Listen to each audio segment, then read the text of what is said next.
de volta com o programa Entre Elas e recebendo aqui no nosso estúdio doutora Tereza Tenan, ela que é advogada e coordenadora geral dos direitos da mulher daqui da cidade de Cabo Frio. Doutora Tereza, é um prazer ter você no nosso programa, participando. Hoje o programa, o tema é violência contra a mulher, né? Isso. Para começar, doutora Tereza, eu queria que você falasse um pouquinho de como que funciona essa coordenadoria da mulher, como é que está sendo o trabalho realizado desde que você voltou a assumir, né? Isso. Conta um pouquinho pra gente. O trabalho da coordenadoria geral, não só atendimento à mulher vítima de violência, é também garantir direito a algumas mulheres, né? Trabalhar com a rede, né? A rede de assistência social, a gente trabalha com toda a rede, a estrutura da assistência social, com a Secretaria de Saúde, transporte, educação, tudo que você possa imaginar que venha proteger uma mulher nas necessidades básicas delas, que às vezes as pessoas de segurança, doutora, é claro, uma mulher que mora numa rua, que não tem calçamento, que não tem luz, que as suas filhas saem para estudar e voltam tarde, ela tem que exigir segurança para aquela família, para ela e para suas filhas ou seus filhos. Então, também faz parte da nossa coordenadoria verificar esse tipo de demandas. Quando a gente vai a alguns bairros, quando a gente vai a algumas comunidades, a gente ouve, a gente pede e a gente vai aos nossos colegas secretários para que aquilo seja atendido, porque aquilo está causando problema também. Então, não é só a violência doméstica, que é um serviço nosso, é um dos principais, que a coordenadoria faz. Entendi. Como que é feita a equipe de vocês? Que tipo de funcionários trabalham ali dentro para dar justamente uma assistência a essas mulheres que sofrem algum tipo de violência? Dentro da coordenadoria nós temos temos outras coordenadorias, que é equidade de gênero, direitos da mulher, e temos a coordenação do CEAM, que é o Centro Especializado de Atendimento à Mulher. E aí o serviço do CEAM, nós temos psicólogas, advogadas, pedagogas e assistentes sociais, além da equipe de acolhimento, né? Que é aquela equipe que recebe aquela mulher na portaria, que vai verificar qual é a demanda dela, para encaminhar para as técnicas. Então, nós temos uma estrutura administrativa e temos a equipe técnica. Entendi. Agora, falando de violência contra a mulher, então não é só dentro de casa. Qualquer tipo de violência contra a mulher pode procurar? Pode. Às vezes é até engraçado falar, mas às vezes até uma briga entre vizinhas acaba batendo lá no CEAM e lá na coordenadoria. E a gente atende, às vezes uma mulher que sofreu violência num comércio, né? Aquela mulher que comprou um produto e se sentiu humilhada quando foi trocar ou foi exigir seus direitos. Inclusive a gente tem uma parceria com o PROCON, né? Até legal. A gente está fazendo uma pesquisa para saber se realmente o número de mulheres que é maior que procura o PROCON. Para a gente saber se realmente as mulheres estão sofrendo violência quando elas vão procurar seus direitos. Já que ela é maior consumidora, né? Que já tem uma estatística provando que ela consome mais e todos os produtos dela são mais caros, e aí a gente quer saber também se essa mulher está sendo bem atendida no comércio, ou onde ela faz algum negócio, ou ela faz alguma compra. Que interessante. Agora, aqui na região, o que mais tem de procura das mulheres indo na coordenadoria? É a violência doméstica? É a violência doméstica. Infelizmente, é a violência doméstica. É o número maior de atendimento. Você vê, nós estamos em 100 dias, né, praticamente de governo, e para cá, desde o início do governo para cá, nós já tivemos 99 atendimentos dentro da coordenadoria e dentro do CEAM. Sendo que violência doméstica, a gente chegou quase 60 casos de atendimento. Quer dizer, o maior número de atendimento é dentro da violência doméstica. E quais os fatores que geram essa violência contra a mulher? Essa violência doméstica que você acabou de falar? Vários fatores. E a gente não usa isso como desculpa, mas como uma estatística mesmo, né? A maioria a gente vê que é uma questão de cultura, né? O homem, um poder, né? Ele é dono da mulher, ele é dono do lar, da casa, ele é o provedor. Então ele se sente proprietário daquela mulher. E a maioria das vezes ele usa esse poder exigindo várias coisas que ela às vezes não tem mais condições de praticar. Às vezes você não vai acreditar, mas tem mulheres que é exigido que ela pratique atos sexuais quando ela está doente. Quando a mulher está adoentada, ela tem um câncer, ela está fazendo um tratamento, e tem homens que não respeitam isso. Será que isso também não vem muito de antigamente, que isso era uma coisa cultural, né? E as pessoas acham que isso é uma coisa normal. Hoje a mulher sendo mais independente, ela tem mais voz ativa, hoje as né? mulheres não só independentes, mas elas conhecem mais os seus direitos. né? A televisão está aí, a imprensa, vocês estão aqui, né? Eu estou aqui me colocando, então isso fica mais visível, né? Por exemplo, sábado eu tive um evento na área rural e as trabalhadoras da Agrisa é que estiveram com a gente. São mulheres rurais mesmo, trabalham na roça, né? Trabalham pesado. E aí a empresa facilitou a ida delas à escola Nilo Batista e elas ficaram assim, elas mesmo não sabiam que elas tanto direito que elas tinham, quer dizer, elas não conheciam, uma ou outra conhecia a Lei Maria da Penha, a gente perguntando, a gente faz essa pesquisa, né, vocês conhecem a Maria da Penha? Conhecemos, assim, uma maioria falou que conhecia, umas tímidas, e aí vocês conhecem alguém vítima de violência, assim, isso foi antes de nós passarmos os slides dizendo que era violência.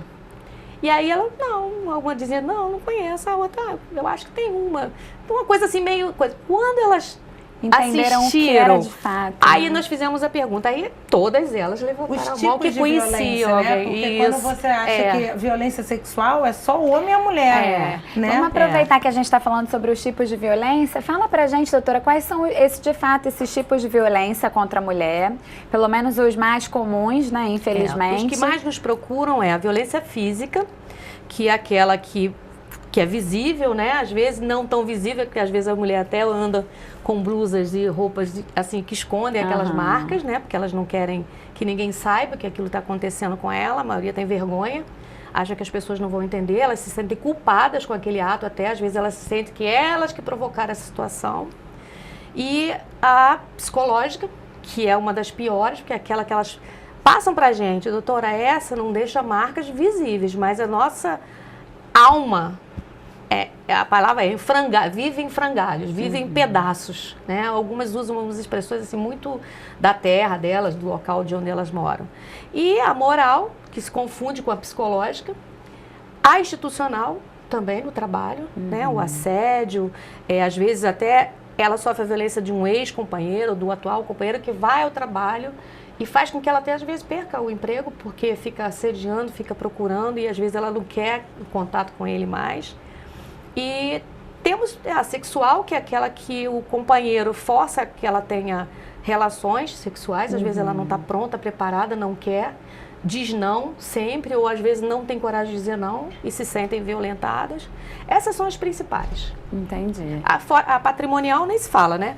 Patrimonial elas nem sabem que isso é violência, porque às vezes eles somem com documento da casa, elas não têm acesso a nada, ela não sabe, nem o dinheiro dela às vezes elas têm acesso, porque eles controlam o pagamento delas, eles que têm o cartão, eles que têm a senha.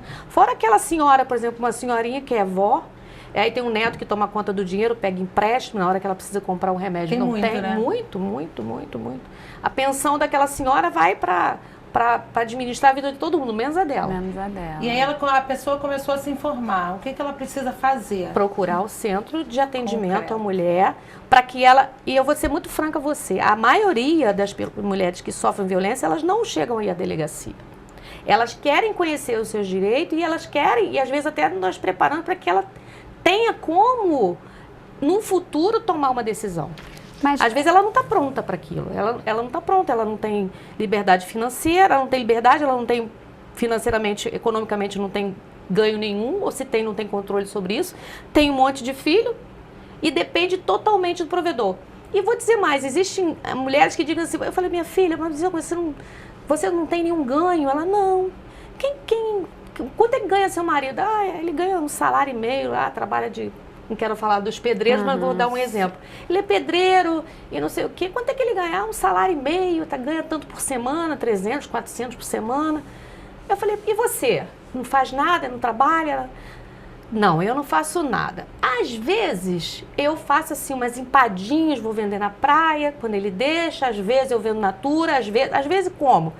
Minhas vizinhas compram, minha família compra. E esse dinheirinho é para comprar um tênis para minha filha, não sei o quê, eu boto no inglês, boto não sei o quê. Quando você tira mais ou menos com isso? Às vezes, assim, sei lá. Sabe que eu não pensei nisso, doutora? Eu falei assim, quanto você ganha mais ou menos? Eu pago o inglês, compro não sei o quê, pago a luz, pago o gás, pago não sei o quê, e o seu marido faz o quê? Ele paga o aluguel e só. Aí ele compra o grosso. Que grosso? Arroz, feijão, uma cesta básica. E aí a gente colocando, só ela falando, ela ganha mais do que o marido. E ela não se sente provedora, ela não sente que ajuda, que trabalha. Ela não se conhece como provedora daquela casa. Mas aí vem o lado emocional, porque ele deve colocar tão para baixo para ela não humilhação. mostrar o E potencial que ela tem, né? ela mesma não se vê, porque ela foi criada assim. Veio talvez de um lar desestruturado, talvez ela queira a família dela diferente do que ela viu.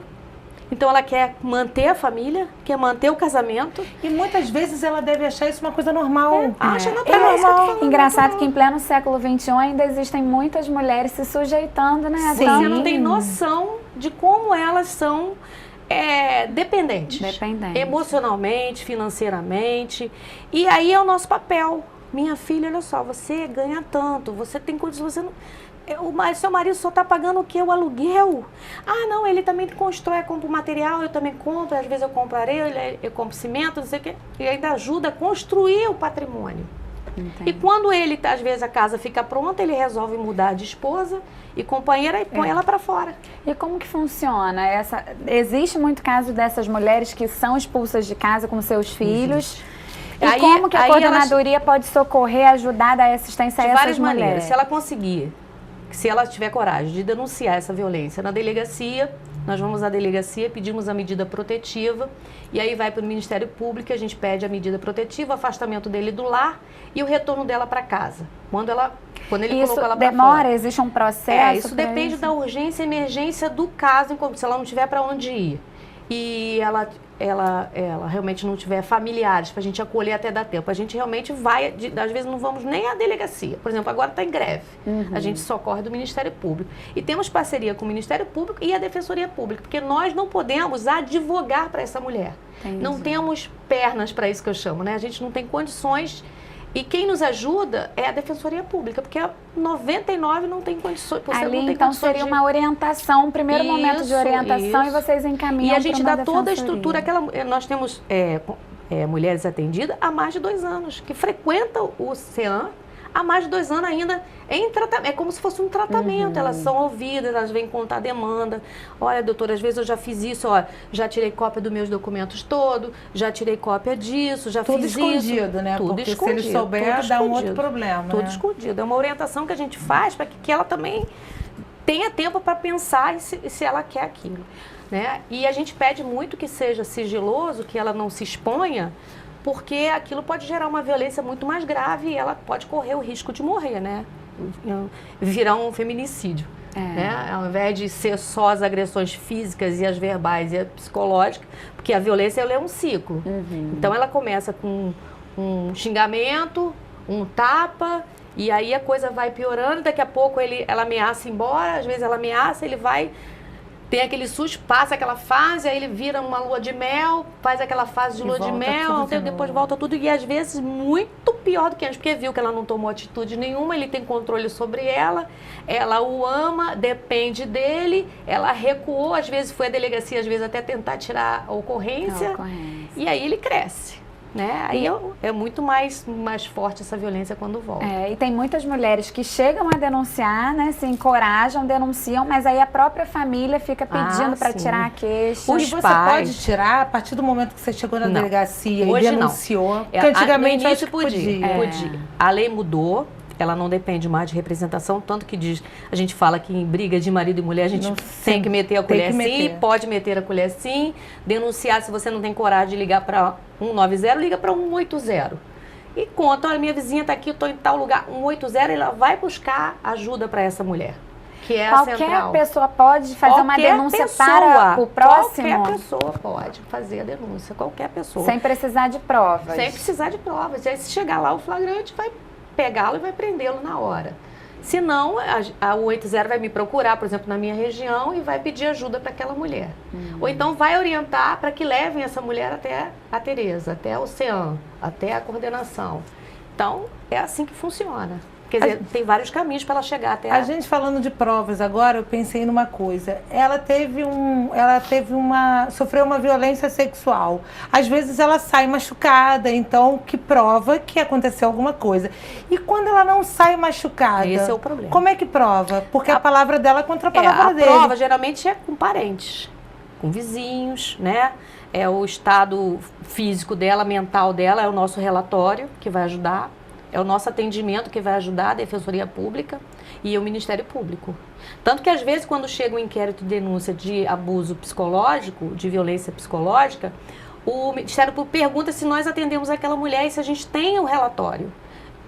Ele se baseia nos nossos relatórios para atender aquela mulher. Mas quando essa mulher chega lá, ela fala a verdade ou ela conta tudo direitinho como aconteceu? Não, ou ela esconde alguma coisa? Esconde a maioria das com vezes. Medo, né? E às vezes nós nos valemos de uma coisa que às vezes ela vai com as crianças.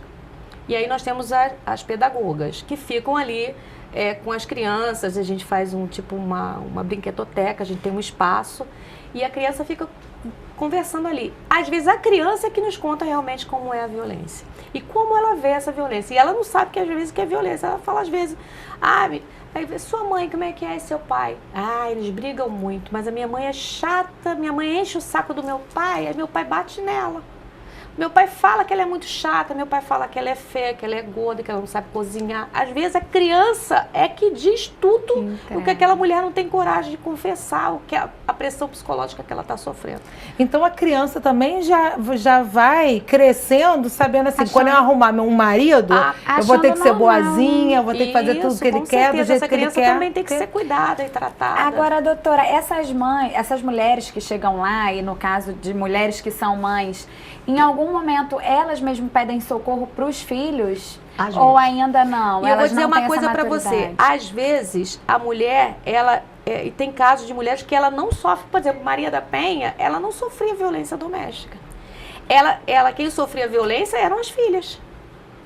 Então, o desespero dela era porque ele era um homem visto pela sociedade como perfeito, um homem perfeito, mas ele era o carrasco das filhas dela. E aquilo deixava desesperada.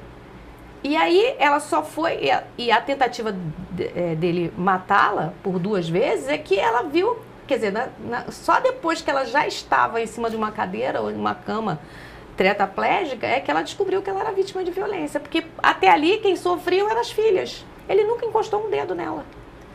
Não encostou o dedo, porém o emocional dela... O emocional dela era... O tempo todo ela vivia em ovos. As meninas tinham que andar...